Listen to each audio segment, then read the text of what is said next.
ஏடிஎம்கே கள்ள ஓட்டு போடுவதில் திமுக தான் எக்ஸ்பர்ட். ஜெயக்குமார் கடும் தாக்கு.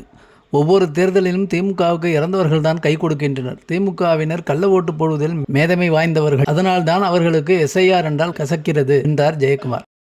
வாக்காளர் பட்டியல் சிறப்பு தீவிர திருத்தத்துக்கு ஆதரவாகவும் திமுக அரசை கண்டித்தும் அதிமுக சார்பில் சென்னை ராஜரத்தினம் ஸ்டேடியம் அருகே ஆர்ப்பாட்டம் நடைபெற்றது. ஆர்ப்பாட்டத்துக்கு தலைமை தாங்கிய முன்னாள் அமைச்சர் ஜெயக்குமார் திமுக அரசையும் சென்னை மாநகராட்சி ஆணையரையும் கடுமையாக விமர்சித்து பேசியிருந்தார். 2002 பாஜக ஆட்சியில் திமுக அவர்களோடு கூட்டணியில் இருந்தது. அப்போதும் தீவிர திருத்தத்தை நடத்தியிருந்தார்கள். இறந்தவர்கள் இடம்பெயர்ந்தார்கள். 2 இடங்களில் வாக்குள்ளவர்கள் என 49 லட்சம் பேரை பட்டியலிருந்து நீக்கினார். அப்போதெல்லாம் ஸ்டாலின் அமைதியாகத்தான் இருந்தார். 10 ஆண்டுகளுக்கு ஒரு முறை இந்த தீவிர திருத்தத்தை செய்திருக்க வேண்டும். ஆனால் தேர்தல் ஆணையம் அதை செய்து தவறிவிட்டது. அதிமுக சார்பில் நாங்களும் மீண்டும் மீண்டும் கோரிக்கை வைத்து ஓய்ந்து விட்டோம். இறந்தவர்கள் விலாசம் மாறியவர்களின் பட்டியலை திமுக வைத்திருக்கிறது. ஒவ்வொரு தேர்தலிலும் திமுகவுக்கு இறந்தவர்கள் தான் கை கொடுக்கின்றனர். திமுகவினர் கள்ள ஓட்டு போடுவதில் மேதமை வாய்ந்தவர்கள். அதனால்தான் அவர்களுக்கு எஸ்ஐஆர் என்றாலே கசக்கிறது. ஒரு பக்கம் எஸ்ஐஆரை எதிர்ப்பது போல் எதிர்த்துக் கொண்டு இன்னொரு பக்கம் பிஎல்ஓக்களுடன் கட்சி ஆட்களை அனுப்பி வைக்கிறார் ஸ்டாலின். திருத்தத்தை எதிர்க்கும் நீங்கள் அதை புறக்கணிக்க வேண்டியதுதான். சென்னை மாநகராட்சி ஆணையர் திமுக மாவட்ட செயலாளரை போல செயல்படுகிறார். அலைபேசியில் தொடர்பு கொண்டால் கூட எடுப்பதில்லை. எழுத படிக்க தெரியாதவர்களை பிஎல்ஓக்களாக நியமித்து தேர்தல் ஆணையத்தின் நோக்கத்தை சிதைத்து வருகிறார்.